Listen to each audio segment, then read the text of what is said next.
Let's see if we're going to do this. There you go, that's about right, isn't it? Are you struggling with this area here? Even though, despite exercise and eating well, you still feel bloated and kind of inflamed around this area. It might not be your diet, it might not be your exercise, it could be stress. Now, a couple of weeks ago, I was spending a lot of time online to the point where I come home from work, I open my laptop, I go on my phone. I was finding it really hard to switch off, which meant then I went to bed and my brain was still buzzing away. So my sleep was obviously affected. I was waking up in the morning, I was feeling more tired and fatigued. Now, I was still eating well, I was still training well, but still I felt crap. And there was the odd occasion where I'd eat some food and it kind of just sat on my stomach and it really wasn't digesting well, to the point where I almost was feeling constipated. So then I had to just strip things right back because I had to try and figure out what was going on.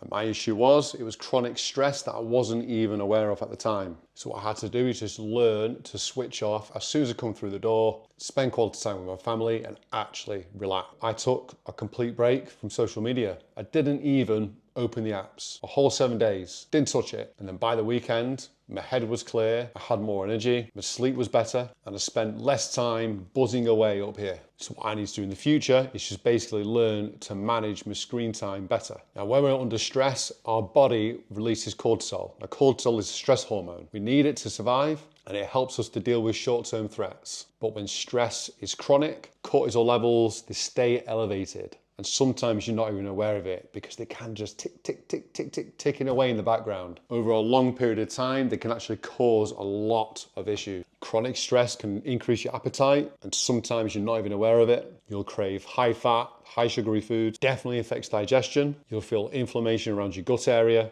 and sometimes you can end up getting into a vicious cycle, which kind of looks like this. You get less sleep, you get more cravings. Your hormones go up and down, you get more stress. Because your energy levels are so inconsistent, you get less motivation to exercise. You get more cortisol, which then leads to less sleep, and the cycle just continues. So how can we help battle this? So for me, it was identifying the problem. I was spending far too much time on social media and on my laptop, mainly in the evenings. So that was my problem. But what's your problem? If you're exercising regularly, you are making an effort to eat well and do all the right things, but there's still something that's holding you back. Now, it's important you try and identify what it is, map out your day-to-day life and see what's working or what's not working.